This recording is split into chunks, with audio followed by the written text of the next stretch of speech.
Jemi në pjesën e dytë mesditës, do flasim për zhvillimet gjeopolitike. Raportimet e inteligjencës amerikane kanë treguar se Irani dyshohet se ka nisur vendosjen e minave në ngushticën e Hormuzit, një nga pikat më të rëndësishme të kalimit të energjisë në botë, përmes cilës ka lënë rreth 1/5 e naftës globale. Ndërkohë raportohet se Shtetet e Bashkuara të Amerikës kanë shkatruar 16 anije iraniane që po kryenin operacione të minimit në këtë zonë atje.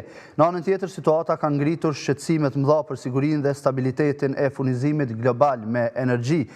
Irani gjithashtu ka paralajmëruar se do të godasin bankat dhe ka kërkuar që qytetarët të qëndrojnë larg 1 kilometër në mënyrë që të mos përballen me pasoja direkte, si dhe për shumë çështje të tjera mbi shëndetin e liderit të ri suprem dhe çështje të tjera i diskutojmë bashkë me njohësin e gjeopolitikës, zotri Lutfi Bilali. Bilali, faleminderit shumë për kohën. Faleminderit për ftesën. Shumë zhvillime brenda 24 orëve të fundit, në fakt shtu e kemi përditshmërinë tashmë prej kur ka nisë kjo luftë që jemi në ditën e 12 të 13 të saj. Bilali, po nisi me këtë të fundit. Ka filluar të minohet ngushtica e Hormuzit dhe i menjëhershëm ka qenë reagimi i Shteteve Bashkuara të Amerikës duke i goditur anijet cilat po kryenin këtë operacion. Si po e shihni? Momentalisht Irani ka 2 arma të fuqishme. Njëra ndër to është ngushtica e Hormuzit, e cila shkakton arma ekonomike. Thonë drejtën tregun botror të naftës së energjisë kemi ngritje çmime. Kjo është dhe dyta sistemi i saj ballistik raketor, i cili me sa duket ka herë këtu në Kosovë nga dikush po paraqitet se është dobësu shumë, por nuk e mirë.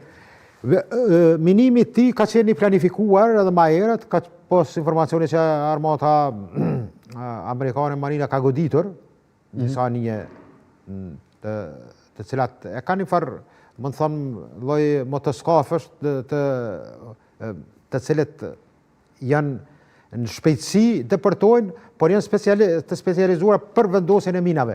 Në këtë rast, mendoj që edhe në ujë nga Bademi atje, nga pjesa ku është porti iranian, afër kësaj ngushtice, kanë arritur të vendosin dhe kjo taktikisht bëhet që për nevojat e Iranit ose tentativën për të tentuar të hyhet në këtë zonë me forcë, të jetë çdo gjë me shifni.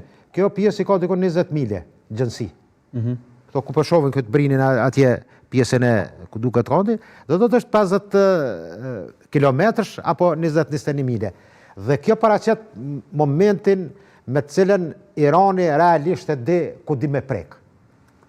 Sepse dihet që ekonomia dhe industria e gjithë globit apo vendeve, sidomos vendeve të lindjes. Sa mund të rezistojë Irani duke kërcënuar pikërisht me ngushticën e Hormuzit? Sepse ne po shohim që reagimet po janë të menjëhershme dhe duke i parë sulmet e cilat u raportuan, sa gjatë mund vazhdoj kështu Irani duke tentuar të bllokojë këtë ngushticë?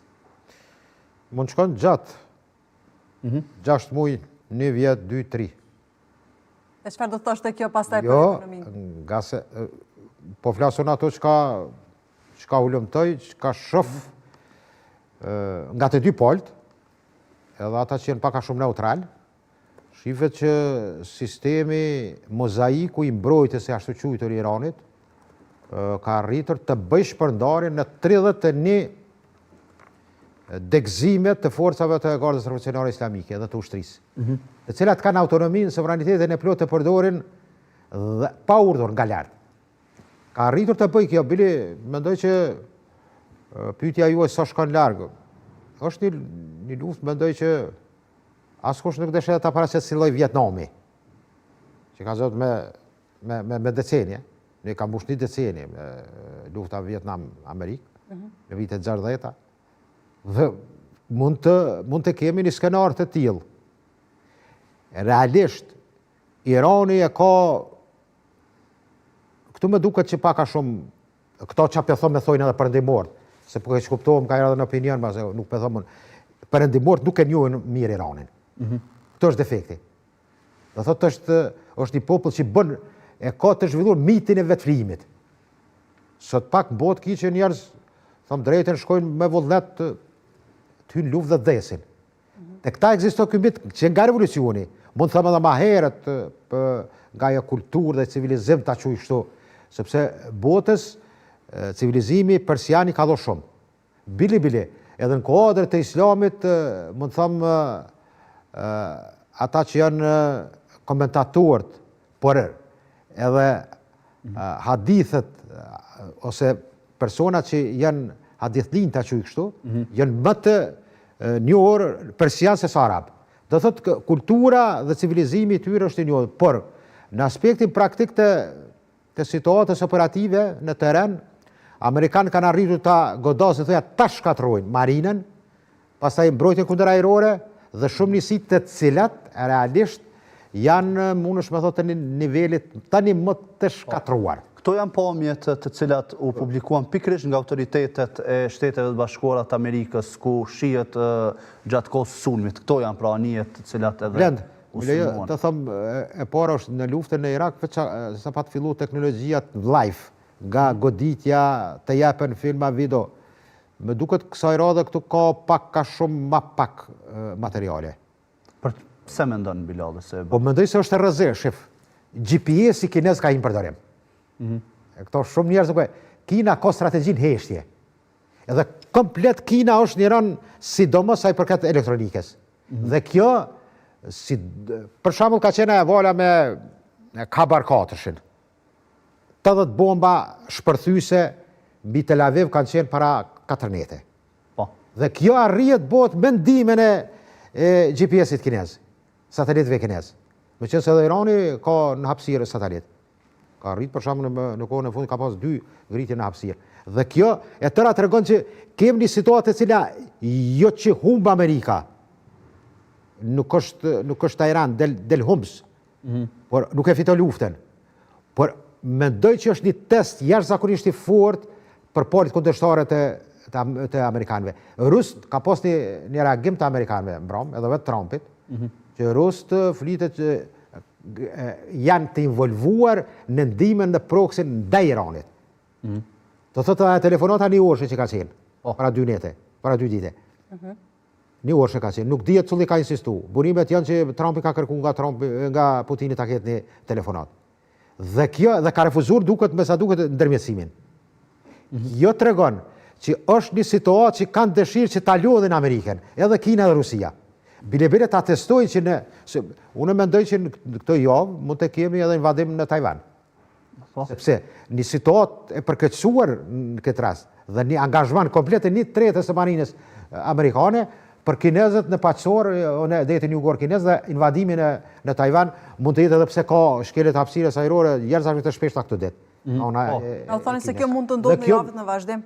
Mund të ndodhë sepse je angazhuar me kapacitetet dikun tjetër. Bilal, nuk e di nëse është ndërlidhja më e saktë e mundur, megjithatë po tentoj ta shtroj si pyetje sepse realisht kam parë ditët e fundit janë bërë edhe shumë video, disa edhe në shako për dëshirën që edhe Korea e Veriut të përfshihet. Në anën tjetër në pash një video sot ku Kim Jong po testonte disa prej raketave dhe pranë tij e kishte vajzën e tij, e cila supozohet që mund të jetë pasardhësja e saj. Si mund t'i lexojmë ndoshta edhe këto testime që po bën Korea? Ka të bëjë deri diku me gjitha zhvillimet në përlindjen e mesme?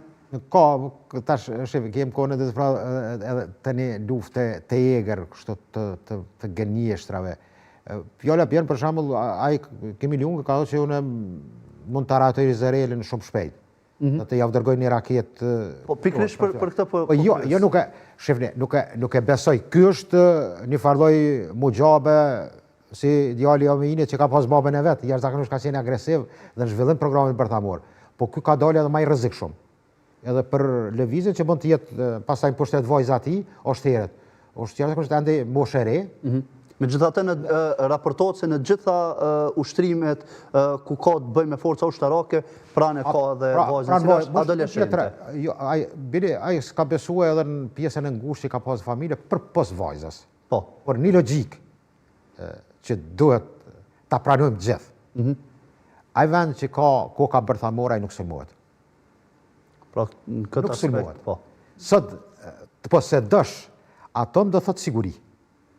Në një farë mënyre, po thom 90%, nuk po flas, si jam dashamirë si i bombave ose aty në armë që në shatrimit të njerëzimit, mirë po realitetet tregojnë që ata sepse kemi një situatë pej dosjes Epstein, e deri të intervenimi gjonat lidhen. Armagadeoni, aja paraqitja e kaptines biblike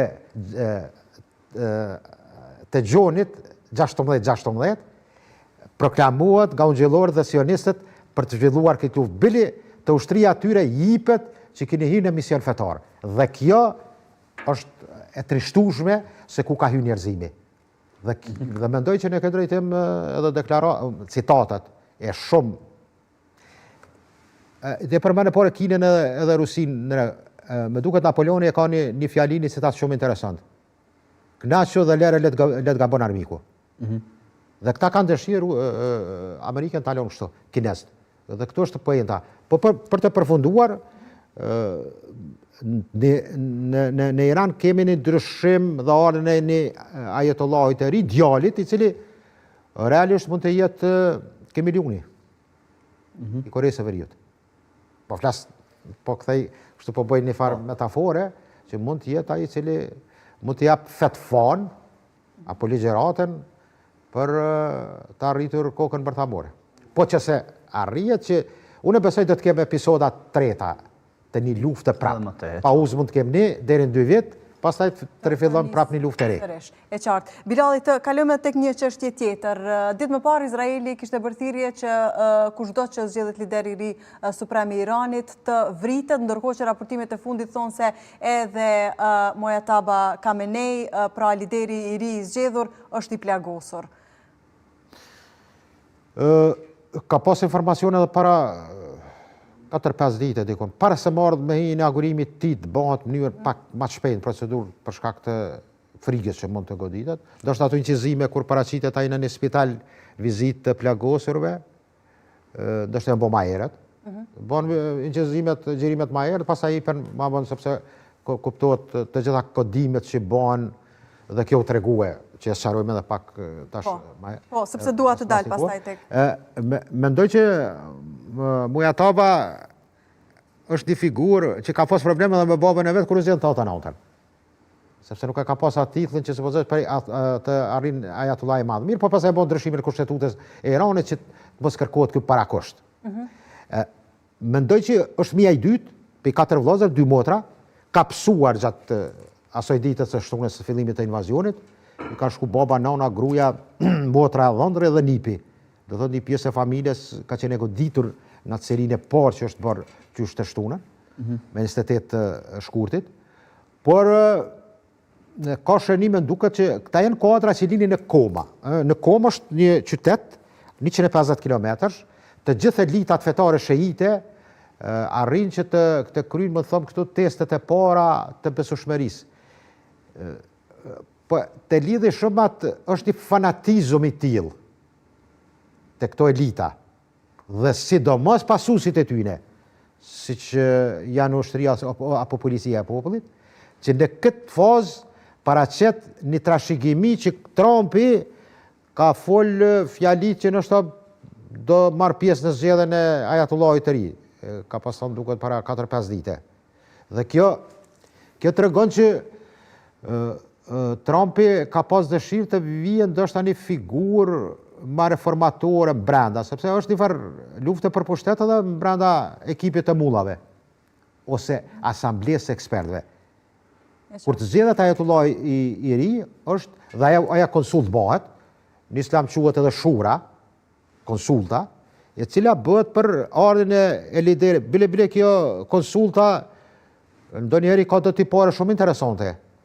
Me zgjedh më të mirin në mesin e të mirëve. Dhe në këtë drejtim mendoj që Asambleja e Ekspertëve ka arritur të jap ndoshta përparësi sepse ka qenë djali i liderit historik të tyre, Ali Khamenei. E qartë.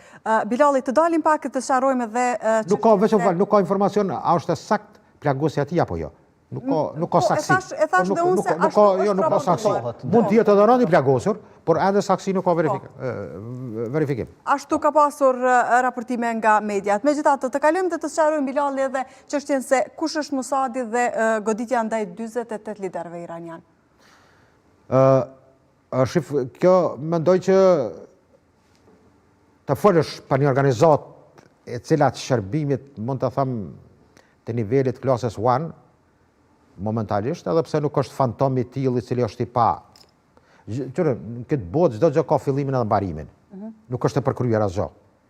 Por është interesant që vetëm na e regjia ato fotot atje të likvidimit aty në figura ma kryesore. Po, të figurave. Sepse kjo ka të bëjë me tjetër me çështjet e energjisë, dalim dhe E kjo për shembull është për momentin vetëm të kaloj këtu ku do thotë është goditja që momentalisht bëhet dhe këto luftime të cilat komplet pjesa perëndimore, ju perëndimore dhe veri perëndimore është goditja që amerikanët, sidomos izraelitët me F-35, mirë po edhe Tomahawkat amerikane, nga gjiri nuk është krejt të deti arabiko, pak ma poshtë.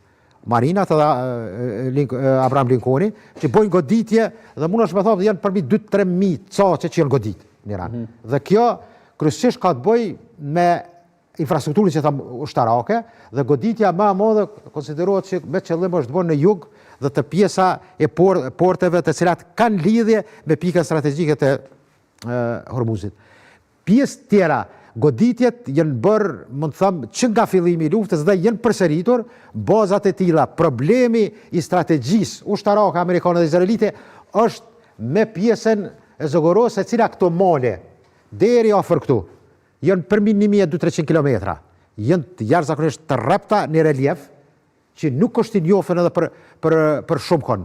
Dhe këtu supozohet që ka arsenali nën dhe të cilat mund të shkojnë edhe në 500 metra, ku ka supozohet edhe fabrika që prodhojnë edhe dron, edhe raketa balistike. Dhe në këtë drejtim, ato supozohet nga shumë kusht që lufta mund të vazhdoj edhe ma gjatë, mirë po të kapitulloj Irani është pak pikpyetje. Dhe kjo sidomos ka të bëjë me regjimin. Kryesisht Irani goditjet i ka në Izrael, Haifën, Jerusalemin, pjesën perëndimore kuptohet, dhe Tel Avivin. Por edhe Bersheba, pjesa Negav, këtu kjo pjesë është goditur bukur shumë. Informacionet të ka, është pak a shumë e dënueshme në Izrael, po që se bën një formim mund të marrësh edhe burg. Është një cenzurë jashtëzakonisht e madhe. Edhe pjesë këtu të cilat çdo natë shumë, të cilat kanë tentativa. Irani e bën një provokim interesant. Bën goditjet të flotila me dron, Shahed 136, por edhe me ndonjë raketë balistike, ku angazohet interceptorët. Këtu është ai problemi. Mund të ketë harxime. Flitet që Izraeli ka probleme me këtë aspekt. Sepse ata janë harxhues dhe nuk prodhohen shpejt. Dhe këtu në këtë drejtim provokon Irani gati ditën edhe natën për t'ia bërë këto harxime enorme. Izraeli deri 8 miliard dollar në javë ka humbje. Po. Duke marrë gjithë kapacitetet. Po ashtu kjo luftë mund të kushtoj për amerikan nga 70 miliard dollar deri në 300 miliard për momentin. Po që zgjohet ma tepër është çështje. Kjo është momentalisht ajo aspekti taktiko ushtarak dhe goditja që bën në aspektin militarist. Pjesë e xhirit, shtetet e xhirit janë të goditura. Kuptohet që nga Kuvajti deri te Abu Dhabi dhe Arabia Saudite. Ndonjëherë raket kur bjen në rafineritë e naftës së Arabisë Saudite nuk dihet nga kush ka ardhur. Mund të jetë provokim, mund të jetë kaos, që janë disa forca që dëshirojnë këtë, me fut në luftë me Iranin, po ashtu edhe me Turqinë. Nuk dihet devijimi i asaj raketa, ka qenë tamam për goditje që ja demanton Irani, në biseda telefonike edhe me Pezashvinin Erdogani, ka thënë se ne nuk e kuptojmë. Qëllimi ka qenë edhe Çipro dikon. Por ka forca që me dëshirë, me komgulje kërkojnë Turqinë me fut konflikt. Por turqët kanë një traditë fort, nuk rrin distancë për momentin. Arabia Saudite për krijues konfliktin sunni-shia. Kjo mund të jetë gjakderdhja më e madhe. Besoj kur dalet lufta Hezbollahi ka aktivitetin e vet që godet Haifën dhe pjesën veriore kuptohet. Por lufta do të vazhdojë që Siria do ketë konflikt me Hezbollahin në aspektin shi-sunni dhe me Hezbollahin e Irakut. Siria këtu është momenti dhe përdorimi i kurdëve. Kur për momentin janë në pritje të urdhësës atyre që i kanë seleksionuar, por mendoj që Trumpi tha prom nuk e ka ndërmend. Donjëherë thotë do të aktivizoj, donjëherë jo. Kjo do të thotë për çështje momentale ku mund të arrihet konflikti. Ana ja për të Mossadi ku dolëm ka të foton dyshën atreshën me figurat të liderëve. Mossadi i formuar në 49-ën me urdhën e Ben Guronit, i shkryeministit të asaj kohe, është agjensioni i cili përbrenda vete ka 7.000, deri në 2018 konsiderohet 7.000 pjesëtar. Unë besoj që duplikim ka jashtë. Po. Dikon 15.000, 20.000 pjesëtar, të cilat shërbimi interesant i Izraelit i ka 4 shërbime. Një të 86 ka jek, Allakami, që ka qenë për inteligencën e aktivitetit bërthamor, dhe është Shin Beti dhe Amoni. Amoni shërbimi brendshëm. Ja, tani edhe i kemi. Fotografia. Amoni, veç të përmendoj me këtë, shërbimi i inteligencës ushtarake, Shin Beti është shërbimi brendshëm i tyre, i cili koordinohen mes veti. Por të ajo që ka goditur Mossadi, është tërë kjo fuqia, aparati, fuqisë e Iranit që ka qenë. Që nga Hamnej, djali kuptohet, u thej Siri, edhe kemi Pezashkinin, i cili nuk është Larijxhanin. Kjo figurë është figurë jashtëzakonisht e fortë. Konsiderohet muzaku, Larijxhani konsiderohet muzaku i shtetit të kodrit të nivelit 4 vek. Të gjitha këto figura janë, ku nuk e kem këtë i mbytër, i goditur, dijet, këto janë ende do thotë që janë gjallë, dhe pjesa do thotë që, hajde pak ma naltë në regjia, kjo do thotë pjesa ushtarake, sidomos e ministrit të mbrojtjes, i cili dualitetet që kam thënë ushtria forcat armatose të Iranit e kanë, dhe forcave të cilat njihen si forcat më të forta Garda Revolucionare Islamike. E të përqendrohemi te Ismail Khan. Çfarë është komandant? Komandant ka qenë i brigadë, Kasim Sulejmani ka qenë ai që u goditur nga Trumpi, kohën e Trumpit kur ka qenë Bagdad u godit. Ai ka qenë Quds, brigadat Quds janë një lloj inteligjencë që mirën jashtë. Ekskluziv kadër të Gardës Revolucionare Islamike janë një farë lloj shërbimi inteligjent që proksin e tyre komplet në lindje dhe ma gjërë e ka udhëheq. Ismail Khan, ky konsiderohet që u ka pështu çdo atentati. Edhe në Liban, edhe ato kur ora Hamnej. Dhe ky tash duket është i likviduar, marrë nga Garda Revolucionare. Njeriu ky që ka qenë komandant i brigadave i shërbimit brenda Gardës Revolucionare Islamike. Kjo figurë. Gjitha këta që përmendëm, do thotë janë pjesa e cila janë sidomos shefi i shërbimit të komandave të rasteve speciale, dhe pjesët të tjera këtë gjithë punë është nësë Gjerman gëtët të mbytur, i vdekur. Janë pjesë që kanë arritur, dikun 48 kuadra, kjo figurë është të rëndësishme, mirë Hatami konsiderohet jashtëzakonisht figurë e cila kredibile mbrana armatës së rregullt. Sepse këtam dualitetin në Iran kanë tregua dhe në sjatë kaluar, që është jashtëzakonisht interesant me 2 modalitetet të ushtrive. Bile kjo Garda Revolucionare, kjo udhëheq edhe çdo inovacion të ri që prodhohet të armatimit e ka kontroll Garda, jo armata rregullt. Mossadi, aktivitetin e vet, zenitin e vet, është një organizatë e cila ka rrjedhur nga Hagani, Lehu e Durguni. Këto organizata qysh mandatin britanik kanë kryer jashtëzakonisht operacione të rënda dhe të tmerrshme. 49-ën trashëgimia e saj Haganës dhe e Levit është Mossadi, i cili njihet brillant në aktivitetin sidomos me një emër. Eli Cohen. Eli Cohen në vitet 60-ta, ebrej i lindur në Sinaj, i cili është masku, pastaj ka shku ka aktivitetin vetë në Argentinë, ka hy për brenda rrjetit të shërbimit dhe të Ministrisë së Mbrojtjes së Sirisë. Dhe ka vepruar dikon 2 vite. Dhe është zonë, pastaj është torturuar, është shkatuar në nga koha e regjimit të Sirisë, dhe kjo njihet që një person, një agent i tillë të hynë në strukturën komplete të një ushtrie apo të një vendi armik në atë kohë. Aktivitetin kryesor Mossadi e ka në operimin, ndjekjen dhe observimin e gjitha informacioneve sa i përket vendeve arabe.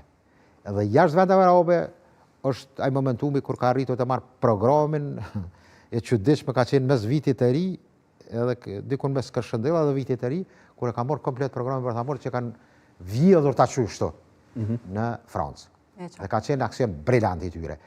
Po është një shërbim i cili në një farë mënyre të ne flitet si shërbim, po nuk dihet në sens kush është ky shërbim, burimin ku e ka, kapacitetin ku e ka, dhe është jo vëlla, po motra e M-seksit 6 dhe sijes amerikane. Dhe kjo, për momentit, tregon që hyrja dhe goditja e këtij shërbimi në elitat e tilla të Iranit, paraprakisht shumë njerëz kanë menduar që lufta është e fituar. Por çuditërisht, sistemi i Iranit e ka arritur ta arrijë në 4 shkallë, që likvidohet personi, komandanti kryesor i gardës tazo, është jam paraprakisht dihet kush është i dyti, i treti, i katërti. Dhe kjo formë, si thash më herët, e mozaikut, sepse goditjet më të dhimbshme Mossadi jap aty ku nuk priten. Dhe kjo është, mund të them, aja forma, por përpos asoj atyre kamerave në qytet, në komunikacion, që kanë nuar në vëzhgimin në Tehran, thuhet që rolin këtë që ka luajtur një femër e cila ka kaluar në islam ebreje, e cila ka vizituar, ka taku vetë Ali Khamenein. Dhe aja para dikon më shumë se 10-15 viteve u prezentua që ka lënë në islam dhe ka qenë shumë e mirë pritur. Dhe thuhet që kjo ka qenë agentja kryesore e Mossadit, që ka shumë njerëz nuk e dinë, Mossadi përbrenda në Tel Aviv e ka institutin për studime islame. Pjesëtarët e Mossadit të ta njohin mirë Koranin, arabishtën dhe Koranin. Dhe kjo ka qenë, po do të thonë, është ka një njeriu kur flet për këtë shërbim, mendon që është i pamundshëm. Dhe nuk mundet ky shërbim, është dikush nuk mundi dal përpara. Meqense në botë sot ke zhvillime të mëdha që mund ta sfidojnë në të ardhmen ose të afërt ose të lartë. E qartë. Bilali, ajo që nëse nuk kemi diçka, po mund t'u lështrutëm, sepse kemi vetëm edhe pak minuta në dispozicion. Ajo çfarë bëri përshtypje gjatë ditës së djeshme ishin edhe deklaratat e Trumpit, i cili foli për përfundimin e luftës. Madje tha se gjithë ajo se çfarë kam në mendje këto ditë është vetëm se si të përfundoj lufta. A beson se me të vërtet po shkojmë drejt fundit dhe Trumpi me të vërtet është i interesuar që ta mbyll këtë luftë, apo këto ishin vetëm deklaratat e tij të momentit, sepse nëse kjo luftë, ashtu siç ka potencuar Amerika, ka nisur me idenë që të ndërrohet regjimi në Iran, përderisa një gjë e tillë nuk është bërë, është emëruar një pasardhë si Khamenei, atëherë ku është ideja që të përfundoj tani? Më duket që ka dhe fytyra e tij tregon, portreti i tij tregon që në një farë mënyrë është në një dilemë. Meqense Trumpi mund të thotë diçka para dite dhe pas dite thotë diçka tjetër. Kjo nifet kështu që nuk e ka një tamam stabilitet në deklarim. Në deklaratat. Mirë, po mendoj është interesuar. Është interesuar sepse ka hyrë në një fazë kur më duket edhe stafi i tij, strategëve ushtarak, që është në fillim që një do të pranojmë, ka qenë presionin e Benjamin Netanyahu dhe Izraelit, bile në Amerikë shumica mendojnë që nuk do ne luftojmë për Amerikën, jo për interesat e Izraelit, nuk dëshirojnë të krijojmë një shtet të Izraelit. Dhe kjo mendoj që te Trumpi mos harrojmë. Krejt në këtë ka prapasken dosja Epstein. Në tërë këto çka nuk le, këto kanë harruar shumë raste me përmend se gjatë konfliktit dhe njëra, a përmend sot kush Epsteinin? Jo. Nga se është përqendruar në lufta dhe këtu ka thani se është bërë për të zhvendosur vëmendja nga ato dosje. Një ndër faktor, një ndër elementet, se ka hyrë në këtë luftë, meqense ato nuk humbin, por për momentin është kjo. Nuk mund të thojmë që nuk është interesuar ta ndalë këtë luftë, po kush do të jetë ai sebepi, ndërmjetësuesi, i cili do të merr këtë barë. Omani, duket sultanati i Omanit, ka diçka në këtë drejtim, mund të jetë Erdogani, ka kërkuar, nuk dihet zyrtarisht, ka Putini, sepse ka ndikim në Iran, Rusia, por mendoj që do him fazën o do kem një armpushim të shpejt, o do kem një luftë deri në shtator. Bilal, edhe një pyetje krejt të fundit, sepse kemi përfunduar me minutazhin sa i përket kësaj pjese, meqense e paralajmëruam krejt në fillim dhe nuk na ra të diskutojmë. Paralajmërimi i Iranit për të goditur banka dhe kërkesa ati që qytetarët civile të largohen deri diku 1 kilometër larg për të mos u përballur me pasojat. Si e komenton, pse pikërisht bankat? Po aty është po bankat janë ato cilat financojnë ndoshta edhe industrinë ushtarake, të gjitha luftrat pa para. Sepse ishte specifik që do i po flas për nuk po flas për te Irani dal këtu tjetër. Ja, ma tepër shef. Kjo është ajde një marketing, një propagandë e tillë e cila në luftë thot mendja që ja vlen. Për palën, si palë, atjetër ashtu edhe këta. Por mendoj që është pak mirë, në kyber, goditje, në cyber, nuk është i dot me hakerat e tyre, janë që shkaktojnë problem. Dhe disa vite ma herët në Shqipëri ka pas një sulm të tillë, por te bankat nuk e dosin rasisht. A mund ta bëj këtë? Shef, kjo forma sotshme e teknologjisë nga këtu mund të sjell dome edhe deri te Japonia.